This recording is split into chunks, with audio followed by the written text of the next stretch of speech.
비 내리는 밤, 서진은 쓰러질 듯한 노인을 붙잡으며 떨리는 목소리로 말한다. 제 전 재산이지만 꼭 약 사세요. 노인은 오래된 깊은 눈빛으로 서진을 바라보며 중얼거린다. 자네 정말 후회하지 않겠는가? 서진은 젖은 머리를 털며 웃는다. 사람 돕는데 후회가 어디 있어요. 하지만 노인이 돌아서던 순간 서진은 설명할 수 없는 불안에 온몸이 굳는다. 그녀는 모른다. 그 30만 원이 자신의 인생 전체를 뒤흔들게 될 줄을. 이야기 시작하기 전에요. 구독과 댓글로 함께 해주세요. 여러분의 작은 응원이 다음 이야기를 이어줘요. 서울 강서구 화곡동의 낡은 오피스텔 건물.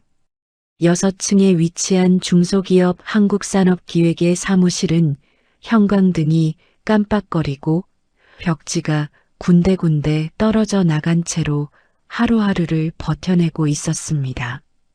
아침 8시 반 윤서진이 사무실 문을 열고 들어왔습니다. 29살의 서진은 이 회사에서 3년째 계약직으로 일하고 있었습니다. 월급은 180만 원, 4대 보험도 제대로 되지 않았지만 서진에게는 소중한 생계수단이었습니다. 안녕하세요. 서진이 밝게 인사했지만 대부분의 동료들은 바쁘다는 듯 고개만 끄덕였습니다. 서진의 책상은 사무실 한쪽 구석에 있었습니다. 정직원들의 책상보다 작고 낡았지만 서진은 매일 깨끗하게 정리해서 사용했습니다. 책상 위에는 아버지 사진이 작게 놓여 있었습니다. 아버지, 오늘도 열심히 일할게요. 서진이 작은 소리로 중얼거렸습니다. 아버지는 현재 병원에 입원해 있었습니다. 당뇨 합병증으로 인한 신부전증이었고 매달 치료비가 50만 원씩 나갔습니다. 서진의 월급으로는 감당하기 어려운 금액이었지만 포기할 수는 없었습니다. 오전 9시 팀장 박상호가 서진의 책상으로 왔습니다. 서진 씨, 이 서류들 오늘까지 정리해 주세요. 박상호가 두툼한 서류 뭉치를 책상 위에 올렸습니다.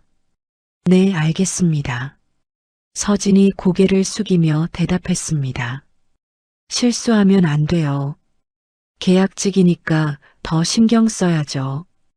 박상호가 의미심장하게 말했습니다. 서진은 가슴이 답답했지만 참았습니다. 아버지의 병 치료비로 대출이 쌓였고 통장 잔고는 늘 2자릿수였습니다. 그래서 더 조심스럽고 더 성실하게 살아야 했습니다. 점심시간이 되자 동료들은 하나둘씩 식당으로 향했습니다. 서진 씨, 같이 점심 먹을래요? 옆자리 김 대리가 물었습니다. 아니요, 괜찮아요. 저는 도시락 가져왔어요. 서진이 미소를 지으며 답했습니다. 사실 도시락은 어젯밤에 삶은 계란 2개와 김치만 들어있는 초라한 것이었습니다. 하지만 서진은 부끄러워하지 않았습니다. 옥상에 올라가서 혼자 점심을 먹는 동안 서진은 휴대폰으로 아버지께 안부 전화를 드렸습니다. 아버지, 오늘 컨디션은 어떠세요? 응, 괜찮다. 너는 밥은 먹고 다니니? 네, 잘 먹고 있어요. 걱정하지 마세요. 미안하다, 서진아. 아버지 때문에 고생이 많지? 무슨 말씀이세요? 아버지께서 저를 키워주셨는데 이제 제가 효도할 차례죠. 전화를 끊고 서진은 도시락을 마저 먹었습니다. 이번 달만 어떻게 버티면 다음 달엔 좀 나아지겠지. 하지만 현실은 그리 만만하지 않았습니다. 월세 60만 원, 아버지 병원비 50만 원, 최소한의 생활비까지 합치면 매달 적자였습니다. 신용카드로 버티고 있지만 한계가 점점 다가오고 있었습니다. 오후에는 거래처 자료 정리 업무가 기다리고 있었습니다. 서진은 컴퓨터 앞에 앉아 하나하나 꼼꼼히 입력했습니다. 서진 씨, 진도가 어때요? 박상우가 다시 서진의 책상으로 왔습니다. 절반 정도 끝났습니다. 오늘 안에 완료하겠습니다. 실수는 없겠죠? 이거 중요한 자료거든요. 네, 3번씩 확인하고 있습니다. 박상우가 떠나고 서진은 다시 작업에 집중했습니다. 동료들이 커피를 마시며 잡담을 나누는 소리가 들렸지만 서진은 신경 쓰지 않았습니다. 오후 5시 서진은 잠깐 화장실에 다녀왔습니다. 거울을 보니 얼굴이 많이 야위어 보였습니다. 조금만 더 버티자. 아버지를 위해서. 서진이 자신에게 말했습니다. 사무실로 돌아와서 남은 작업을 마저 했습니다. 6시가 되자 동료들이 하나둘씩 퇴근 준비를 시작했습니다. 서진 씨, 오늘도 야근인가요? 김 대리가 물었습니다. 아니요, 오늘은 끝냈어요. 서진이 답했습니다. 수고했어요. 내일 봐요. 6시 반 서진은 가방을 챙겼습니다. 낡은 가방에는 빈 도시락통과 물병, 그리고 아버지께 가져다 드릴 과일 1개가 들어 있었습니다. 내일 봬요.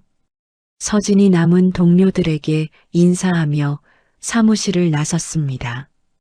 엘리베이터를 타고 1층으로 내려가면서 서진은 지갑을 확인했습니다. 현금 3만 원과 카드 몇 장이 전부였습니다.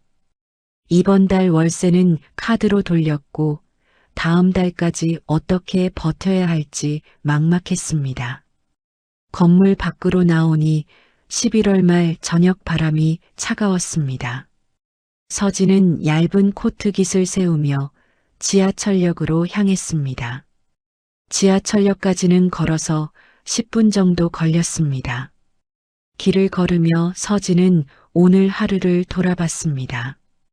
특별할 것 없는 평범한 하루였지만 그래도 무사히 보낸 하루였습니다. 내일도 이런 하루가 이어질 것이고 언젠가는 상황이 나아질 거라고 믿고 있었습니다. 서진에게 회사는 일터이자 살아남기 위한 마지막 끈이었습니다. 지하철역으로 향하는 길에 갑자기 하늘에서 빗방울이 떨어지기 시작했습니다. 서진은 가방에서 우산을 꺼내려 했지만 어제 회사에 두고 온 것이 기억났습니다. 아, 우산을. 서진이 작게 한숨을 쉬었습니다. 비는 점점 거세져서 이제 제대로 된 소나기가 되었습니다. 서진은 급하게 지하철역 입구로 뛰었습니다. 하지만 이미 옷이 많이 젖어버렸습니다. 지하철역 입구 근처에는 벤치가 몇 개 있었습니다. 비를 피하려는 사람들로 붐비고 있었는데 그중 한쪽 구석에서 허름한 코트를 입은 노인이 벤치에 앉아 있었습니다. 노인은 70대 정도로 보였고 옷차림이 매우 초라했습니다.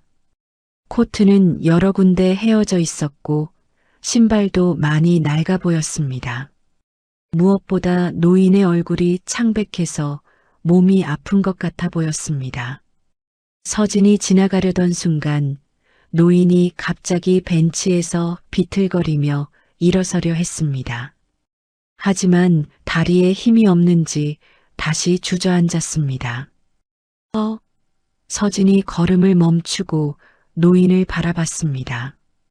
노인은 다시 일어서려 했지만 이번에는 앞으로 쓰러질 듯 휘청거렸습니다. 주변 사람들은 모두 자신의 일에만 신경 쓰고 있어서 노인의 상황을 눈치채지 못했습니다. 괜찮으세요? 서진이 급하게 노인에게 다가가서 팔을 붙잡아 주었습니다.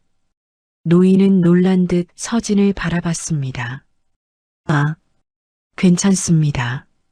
괜찮아요. 얼굴이 안 좋아 보이시는데 어디 아프신 거 아니에요? 노인은 손을 내저으며 말했습니다. 괜찮아. 괜찮네. 그냥 약값이 없어서. 약값이라는 말에 서진의 가슴이 철렁 내려앉았습니다.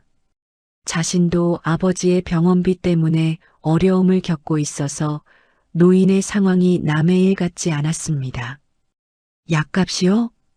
혹시 많이 급하신가요? 서진이 걱정스럽게 물었습니다. 아니야. 괜찮아. 노인이 고개를 저었지만 목소리에서 힘이 없음이 느껴졌습니다. 서진은 잠시 고민했습니다.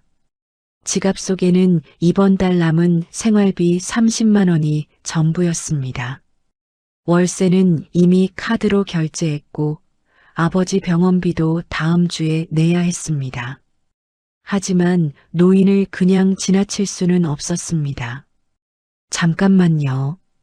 서진이 지갑을 꺼냈습니다. 뭐 하시는 겁니까?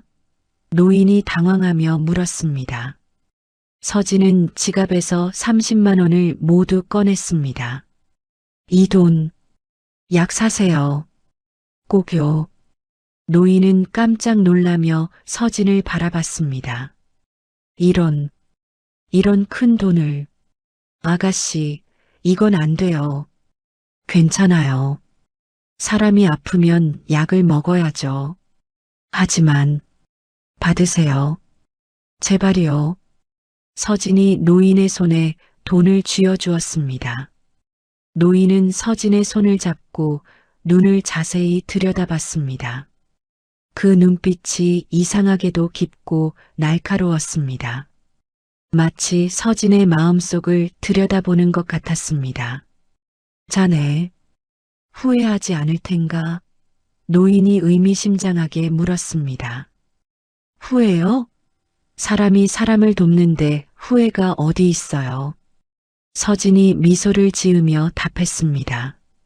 노인은 한참 동안 서진을 바라봤습니다. 그리고 천천히 고개를 끄덕였습니다. 고맙습니다. 정말 고마워요. 노인이 진심 어린 목소리로 말했습니다. 천만에요. 빨리 약 사서 드세요. 그리고 몸조리 잘하시고요. 서진이 인사를 하고 돌아서려는 순간 노인이 다시 말을 걸었습니다. 아가씨 이름이 뭔가요? 윤서진입니다. 윤서진. 노인이 그 이름을 되뇌었습니다. 좋은 이름이군요. 꼭 기억해 두겠습니다. 네, 그럼 안녕히 가세요. 서진은 노인에게 마지막 인사를 하고 지하철역 안으로 들어갔습니다. 계단을 내려가면서 문득 뒤를 돌아보니 노인이 여전히 그 자리에 서서 서진을 바라보고 있었습니다. 지하철을 타고 집으로 가는 동안 서진은 마음 한구석에서 불안함을 느꼈습니다.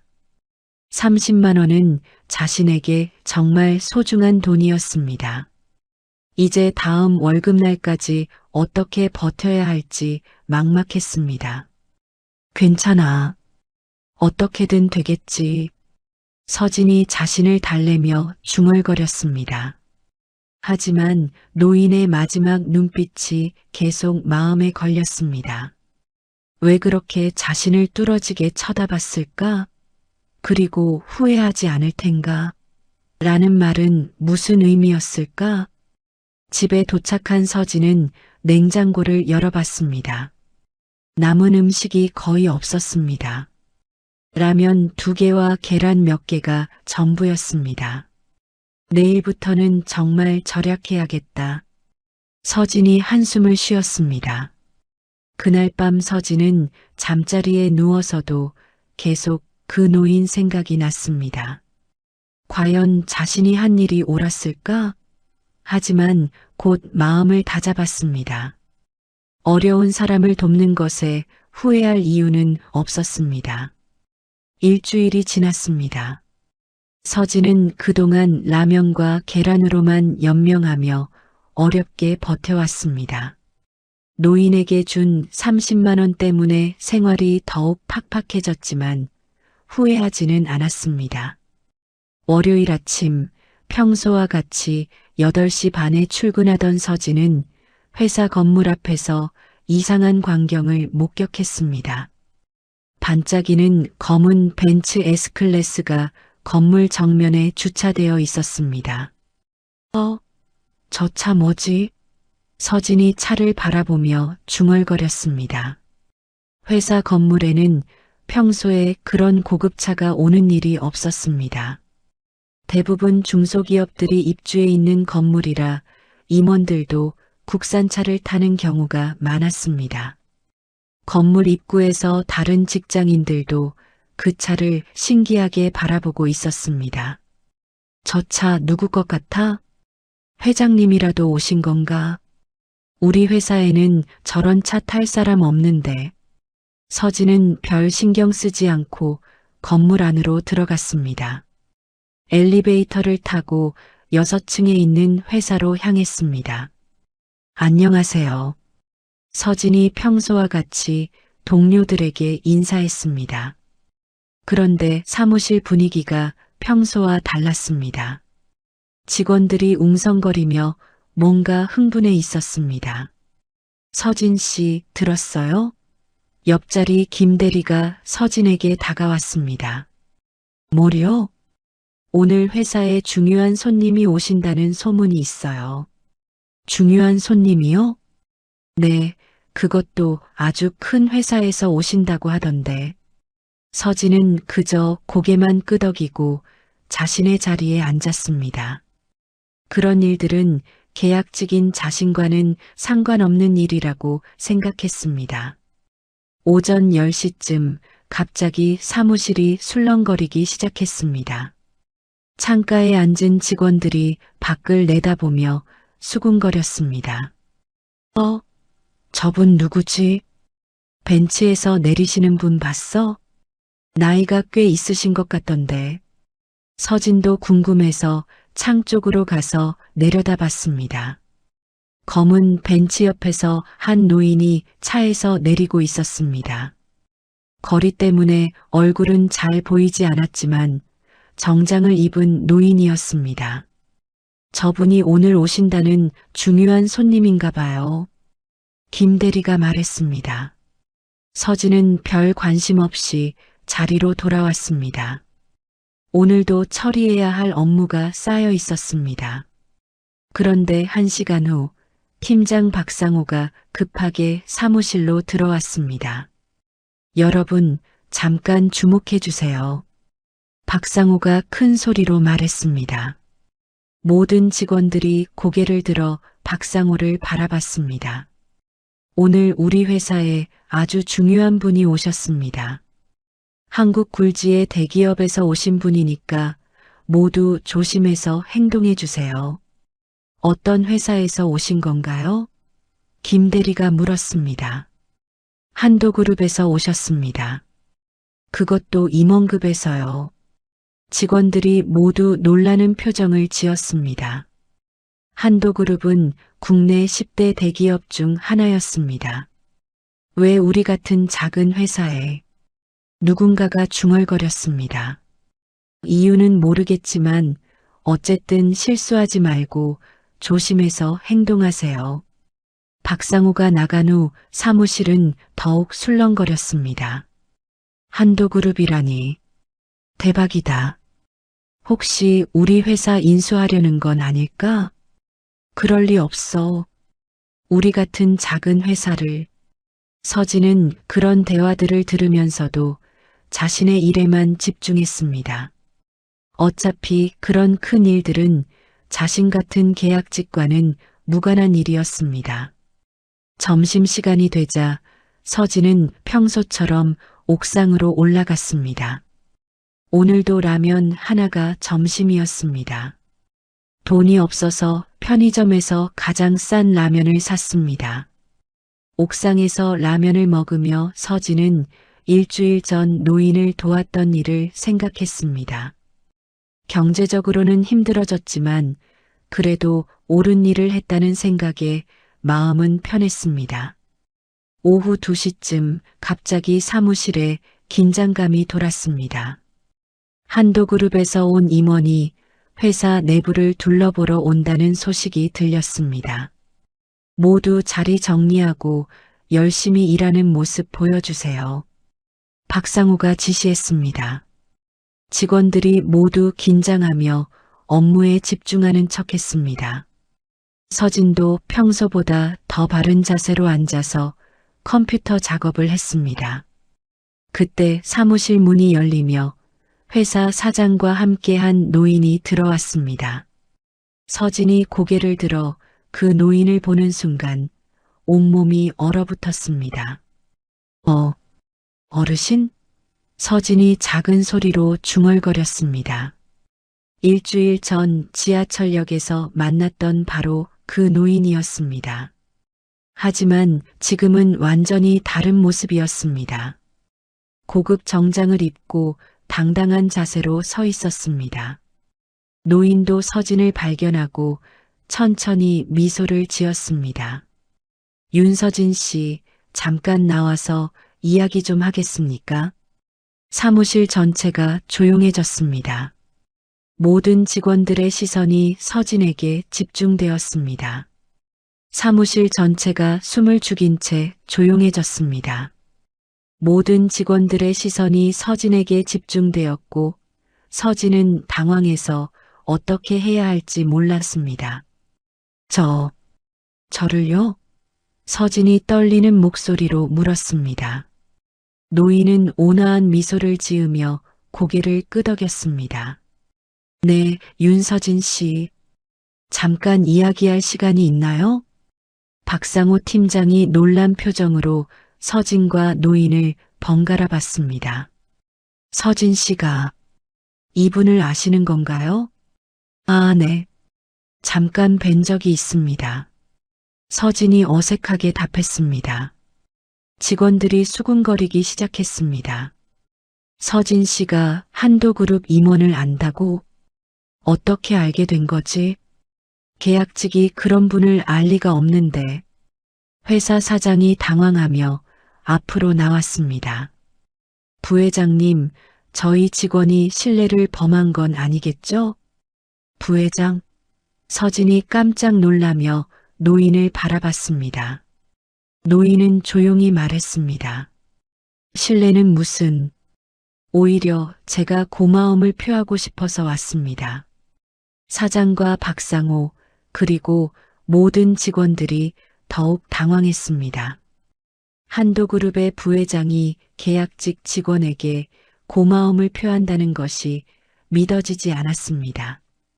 그럼 밖에서 이야기할까요? 노인이 서진에게 말했습니다. 네.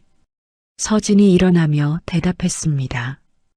두 사람이 사무실을 나가자 직원들의 웅성거림이 더욱 커졌습니다.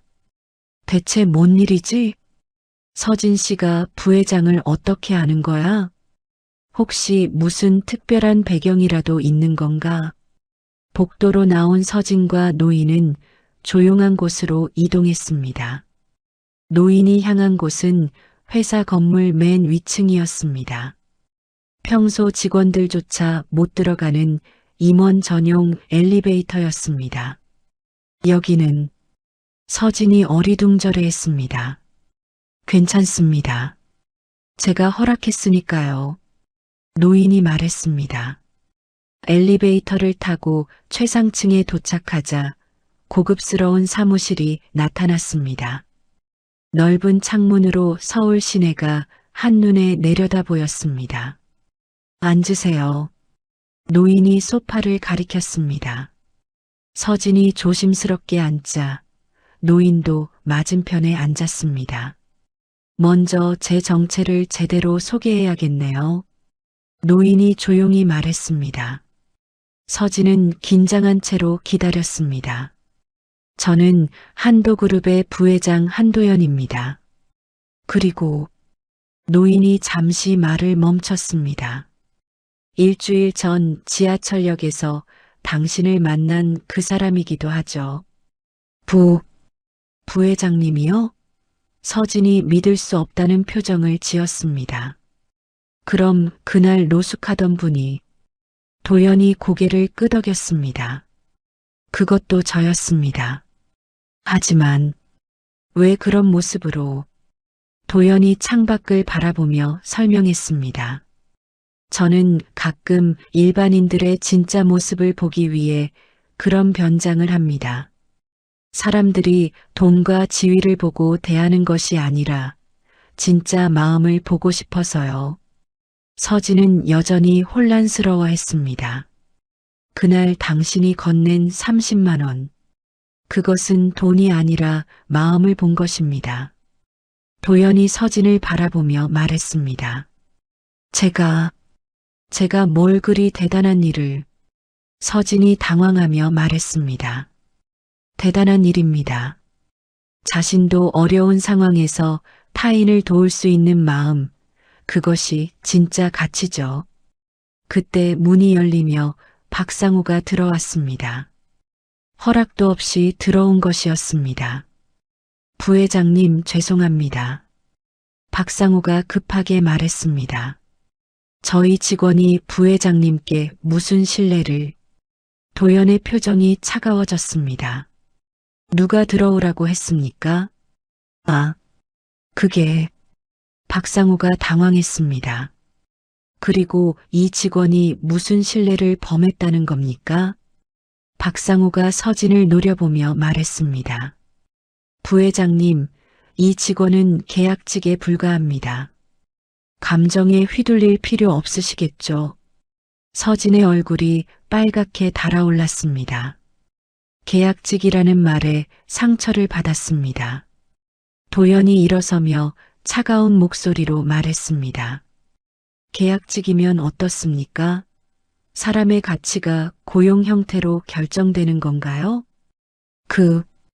그게 아니라. 박상우가 변명했습니다.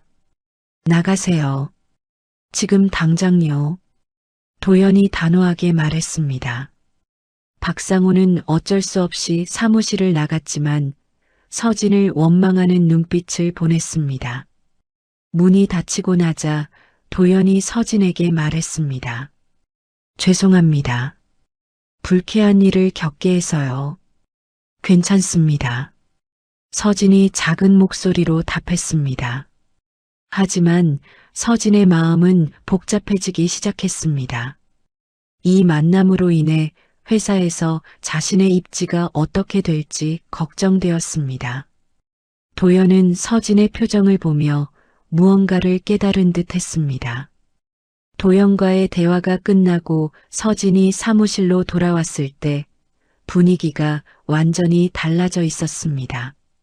모든 직원들이 서진을 바라보는 눈빛이 예전과 달랐습니다. 호기심, 의심, 그리고 질투가 섞인 시선들이었습니다. 서진 씨, 어떤 이야기 하고 오셨어요? 김 대리가 조심스럽게 물었습니다. 그냥 개인적인 이야기였어요. 서진이 어색하게 답하며 자리에 앉았습니다. 하지만 서진의 답변은 오히려 더 많은 의구심을 불러일으켰습니다. 계약직 직원이 한도그룹 부회장과 개인적인 이야기를 한다는 것이 믿어지지 않았기 때문입니다. 점심시간이 되자 사무실 곳곳에서 수군거림이 시작되었습니다.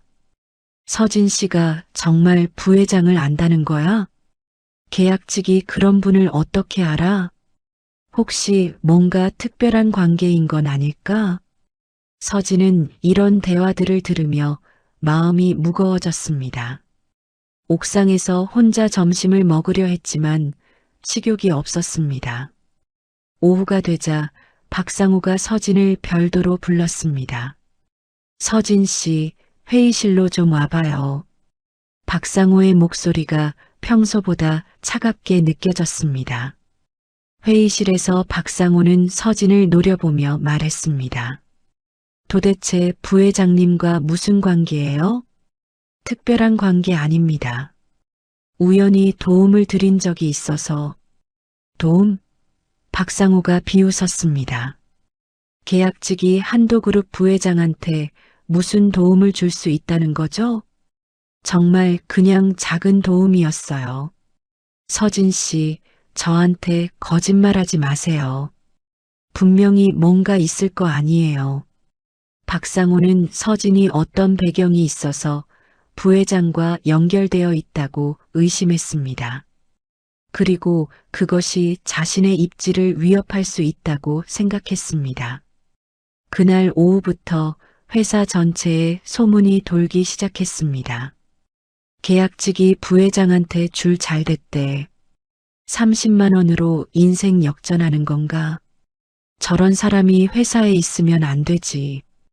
박상호는 의도적으로 이런 소문들을 더 퍼뜨렸습니다. 서진을 견제하기 위해서였습니다. 서진은 하루 종일 고개를 들지 못했습니다.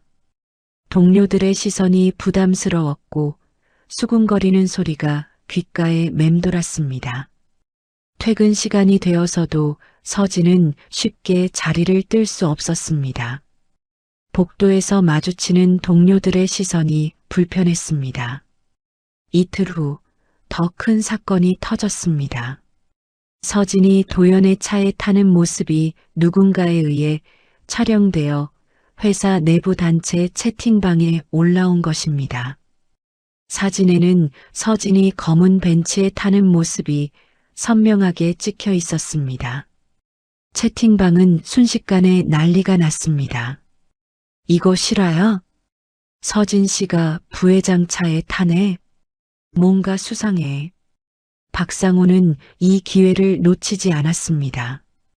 여러분, 이런 일이 회사 이미지에 좋지 않다고 생각하지 않나요?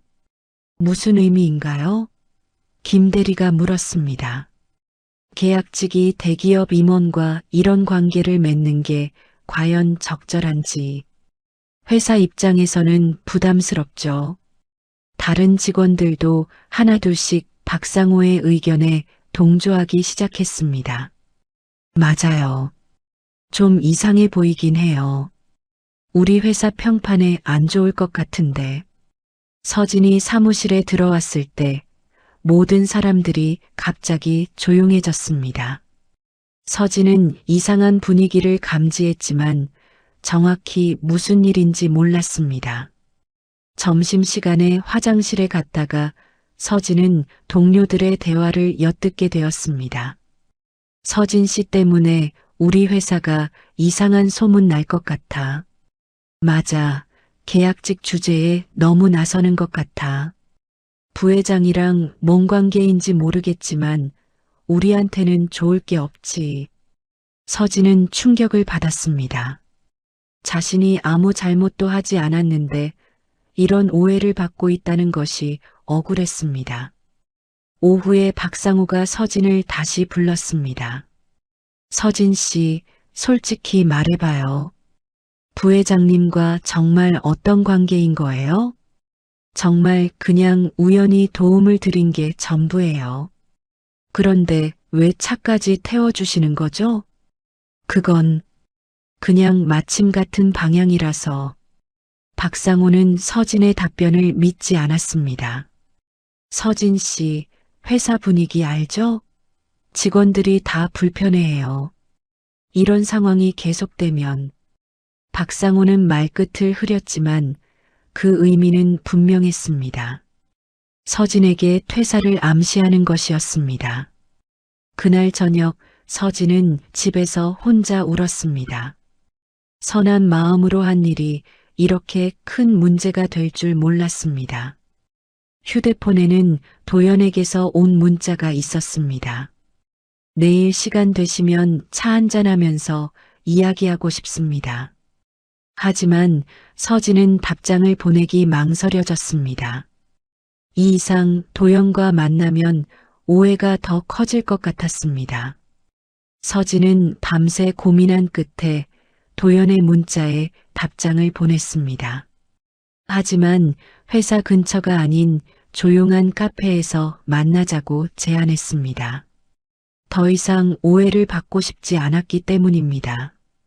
다음 날 저녁 서진은 약속 장소인 카페에 도착했습니다.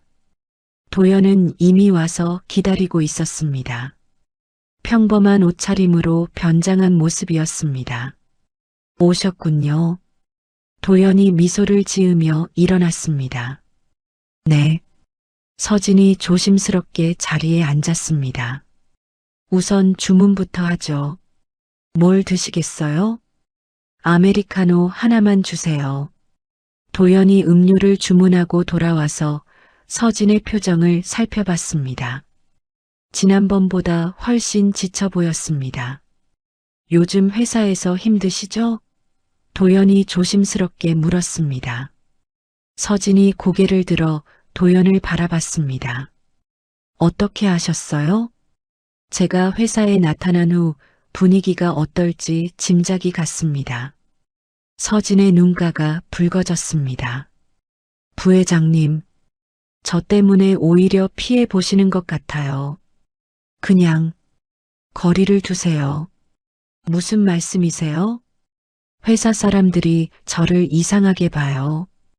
계약직이 부회장님과 무슨 특별한 관계가 있다고 생각하고 서진이 지난 며칠간 겪었던 일들을 설명했습니다. 동료들의 차가운 시선, 박상호의 압박, 그리고 퇴사를 암시하는 분위기까지 도연은 서진의 이야기를 들으며 점점 화가 났습니다. 하지만 겉으로는 차분함을 유지했습니다. 서진 씨, 저는 당신에게서 돈을 본 게 아닙니다. 네. 도연이 진심 어린 목소리로 말했습니다.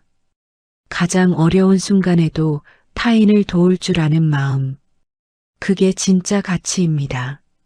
저 같은 사람이 무슨 가치가 있다고 있습니다. 아니, 너무나 소중한 가치죠. 도연은 창밖을 바라보며 계속 말했습니다. 제가 왜 그런 변장을 하고 다니는지 아세요? 사람들의 진짜 모습을 보고 싶어서입니다. 대부분은 가난하고 힘없어 보이는 사람을 외면합니다. 서진이 고개를 들어 도연을 바라봤습니다. 하지만 당신은 달랐어요. 자신도 어려운 상황에서 마지막 돈을 내주었죠. 그건 당연한 거잖아요.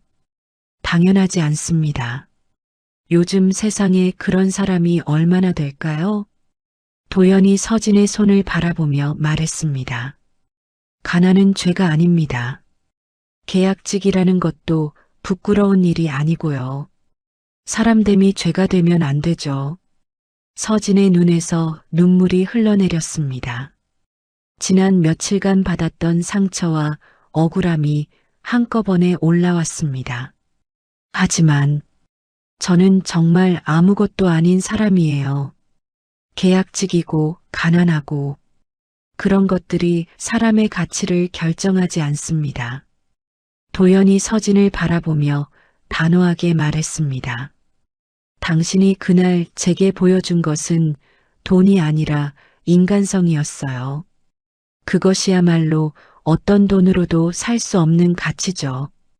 서진은 그제야 스스로를 조금 용서하기 시작했습니다. 자신이 부끄러워할 이유가 없다는 것을 깨달았습니다. 부회장님, 정말 고마워요. 고마워할 사람은 저예요. 당신 덕분에 아직도 세상에는 선한 사람들이 있다는 것을 확인했으니까요. 도연이 잠시 생각에 잠기더니 말했습니다. 서진 씨, 혹시 이직 생각 있으세요? 이직이요? 네, 더 좋은 조건의 회사로요. 서진이 당황하며 손을 흔들었습니다. 저는 그럴 능력이 없어요. 능력은 충분합니다. 다만 기회가 없었을 뿐이죠. 하지만 생각해 보세요. 지금 회사에서 받는 스트레스를 감내하면서까지 거기 있을 이유가 있나요? 서진은 고민에 빠졌습니다. 정말로 지금 회사를 떠날 수 있을까요? 아버지 병원비 때문에 수입이 끊기면 안 돼요. 그런 걱정은 하지 마세요. 제가 책임지겠습니다. 아니에요. 그럴 수는 없어요. 서진이 급하게 말했습니다. 도연의 호의에 감사했지만 그렇게 신세를 질 수는 없었습니다. 그럼 정당한 대가를 받고 일하는 것은 어때요? 정당한 대가요? 네, 당신의 능력에 맞는 대우를 받으면서 일하는 거죠. 도연의 제안을 들으며 서진은 새로운 희망을 느꼈습니다. 하지만 동시에 두려움도 있었습니다. 저 정말 할 수 있을까요? 할 수 있습니다. 제가 보증하죠. 두 사람은 한참 동안 대화를 나눴습니다. 도연은 서진에게 용기를 주었고 서진은 조금씩 자신감을 되찾기 시작했습니다. 다음 날 아침 도연은 서진과의 약속대로 한국산업기획회사를 다시 방문했습니다. 이번에는 전 직원 회의를 소집하라고 요청했습니다. 오전 10시 회의실에 모든 직원들이 모였습니다. 도연이 들어오자 모든 사람들이 긴장한 기색을 보였습니다. 오늘 한 가지를 분명히 하려고 왔습니다. 도연이 단호한 목소리로 말문을 열었습니다. 박상호가 앞자리에서 비웃는 표정을 지었습니다. 부회장님, 계약직 하나 때문에 이렇게까지 하실 필요가. 조용히 하세요. 도연이 날카롭게 말을 끊었습니다. 회의실이 순간 정적에 휩싸였습니다. 박상호의 얼굴이 굳어졌습니다. 도연은 모든 직원들을 둘러보며 크게 말했습니다. 이 회사는 가난한 사람을 무시하는 회사입니까? 약한 사람을 짓밟는 사람을 중용하는 회사입니까? 직원들이 숨을 삼키며 서로를 바라봤습니다. 아무도 대답하지 못했습니다. 윤서진 씨를 모함하고 괴롭힌 사람, 지금 당장 나와서 사과하세요. 박상호가 얼굴을 붉히며 일어났습니다. 부회장님, 모함이라니요. 저희는 그냥 뭡니까? 회사 질서를 위해서 한 일입니다. 계약직이 감히. 도연의 눈빛이 차가워졌습니다. 계약직이 감히 뭡니까? 사람으로서 기본적인 예의도 받을 자격이 없다는 말입니까? 그게 아니라 그때 도연이 가방에서 서류 뭉치를 꺼냈습니다.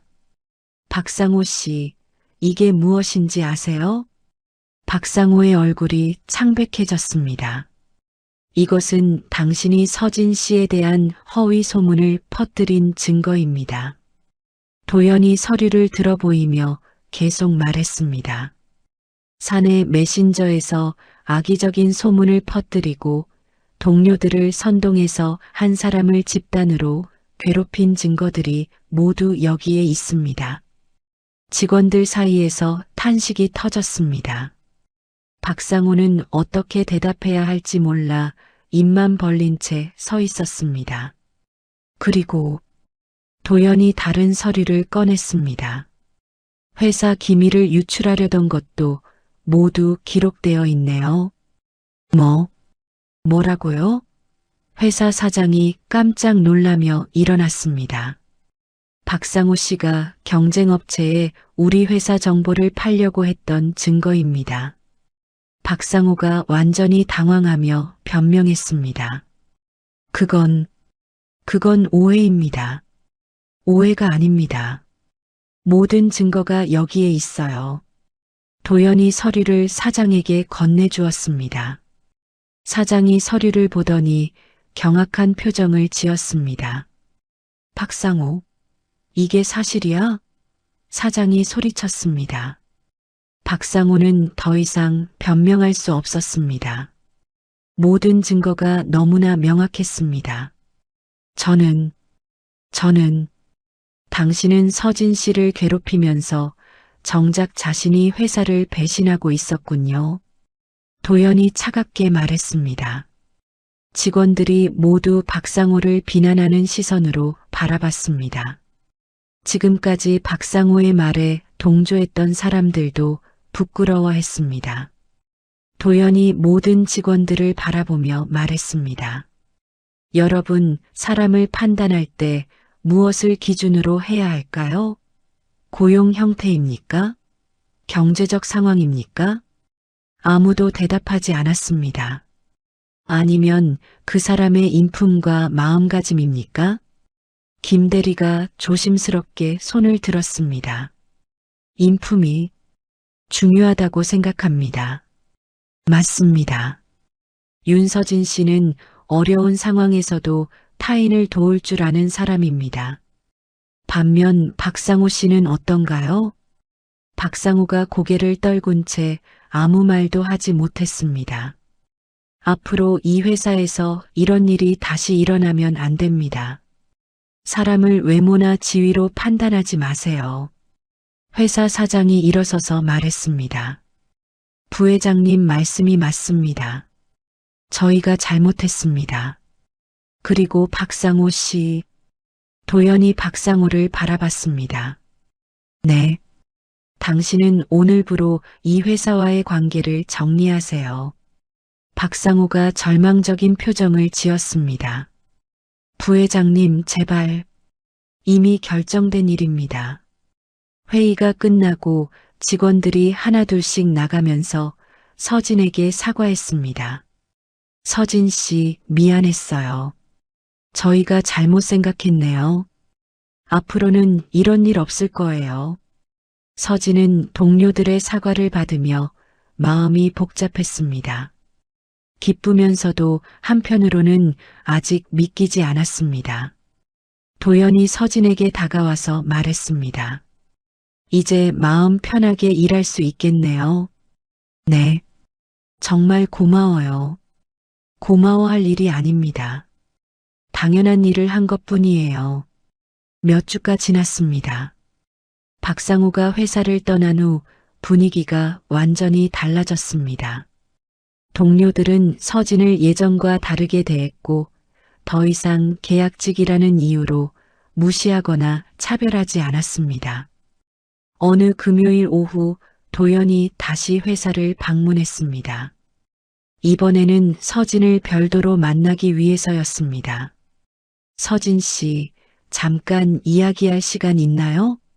도연이 정중하게 말했습니다. 네, 물론이죠. 서진이 답했습니다. 두 사람은 조용한 회의실로 이동했습니다. 도연이 서류 봉투 하나를 서진에게 내밀었습니다. 이게 뭔가요? 서진이 궁금해하며 물었습니다. 열어보세요. 서진이 봉투를 열어보니 정규직 전환 계약서가 들어있었습니다. 그것도 기존 월급의 2배가 넘는 조건이었습니다. 이건 뭔가요? 서진이 놀라며 도연을 바라봤습니다. 이제 계약직 그만두고 정규직으로 일해보지 않겠습니까?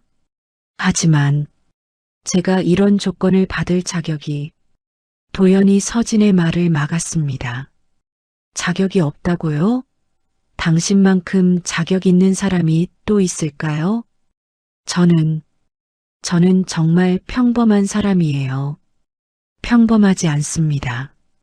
당신이 그날 보여준 마음, 그것이야말로 가장 특별한 것이에요. 서진의 눈에서 눈물이 흘러내렸습니다. 저 정말 괜찮을까요? 도연이 확신에 찬 목소리로 답했습니다. 괜찮은 게 아니라 훌륭할 겁니다. 서진이 떨리는 손으로 계약서에 사인했습니다. 새로운 시작이었습니다. 그런데 도연이 미소를 지으며 말했습니다. 사실 제가 더 고마워해야 할 일이 있어요. 뭔가요? 30만 원 덕분에 제 인생도 변했습니다. 무슨 말씀이세요?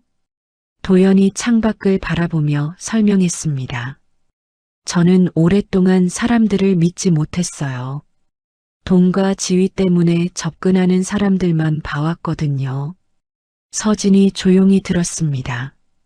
그런데 당신을 만나고 나서야 깨달았죠. 아직도 세상에는 진정한 선함을 가진 사람들이 있다는 것을 말입니다. 저는 그냥 당연한 일을 했을 뿐이에요. 그 당연함이 특별한 거예요. 요즘 세상에서는 당연한 일이 가장 어려운 일이거든요. 도연이 서진을 바라보며 계속 말했습니다. 그날 저는 노인이 아니라 한 사람의 진심을 본 것입니다. 그리고 그 진심이 저를 변화시켰어요. 서진은 자신이 한 작은 행동이 이렇게 큰 변화를 가져올 수 있다는 것에 놀랐습니다. 부회장님, 이제부터는 도연이라고 불러주세요.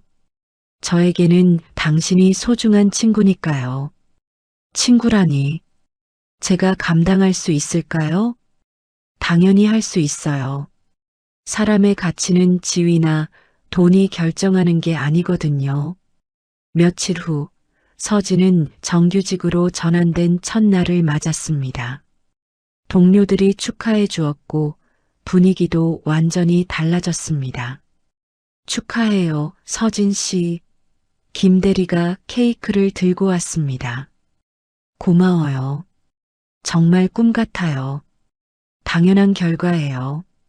서진 씨만큼 성실한 사람 없거든요. 점심시간에 서진은 아버지에게 전화를 드렸습니다.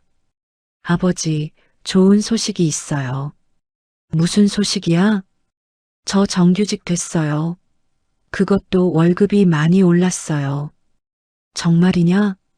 우리 딸이 그렇게 열심히 일한 보람이 있구나. 이제 아버지 치료비 걱정 안 하셔도 돼요. 고맙다, 서진아. 아버지가 정말 자랑스럽다. 전화를 끊고 서진은 행복한 미소를 지었습니다. 그날 저녁, 도연이 서진을 저녁 식사에 초대했습니다. 오늘은 축하하는 날이니까 맛있는 것 먹어요. 도연이 말했습니다. 너무 부담스러워요. 부담스러워하지 마세요. 친구끼리 밥 먹는 건 자연스러운 일이죠. 식사를 하면서 서진은 도연에게 물었습니다. 정말 신기해요. 30만 원이 이렇게 큰 변화를 가져올 줄 몰랐어요. 돈이 기적을 만든 게 아니에요. 당신의 마음이 기적을 만든 거죠. 제 마음이요? 네, 어려운 상황에서도 타인을 생각하는 마음. 그것이 진짜 기적이었어요. 도연이 서진을 바라보며 말했습니다. 서진 씨, 앞으로도 그 마음 잃지 마세요. 그것이 당신의 가장 큰 재산이니까요. 네, 절대 잊지 않을게요. 서진은 진심으로 대답했습니다. 그리고 도연이 미소를 지었습니다. 저도 서진 씨 같은 사람이 되고 싶어요. 저 같은 사람이요?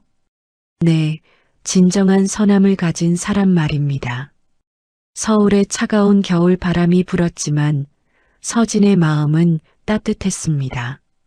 작은 선행이 가져온 기적적인 변화를 경험하며 서진은 새로운 삶을 향해 한 걸음씩 나아가고 있었습니다. 그리고 도연 역시 서진을 통해 진정한 인간의 가치가 무엇인지 다시 한번 깨닫게 되었습니다. 30만 원이라는 작은 돈이 만들어낸 아름다운 변화였습니다. 귀한 시간 내어 이 영상을 함께 해주셔서 진심으로 감사합니다. 여러분의 한 번 시청, 한 줄 댓글이 저에게 큰 힘이 됩니다. 앞으로도 마음을 어루만지는 이야기로 보답드리겠습니다. 항상 건강하시고 따뜻한 하루 보내세요.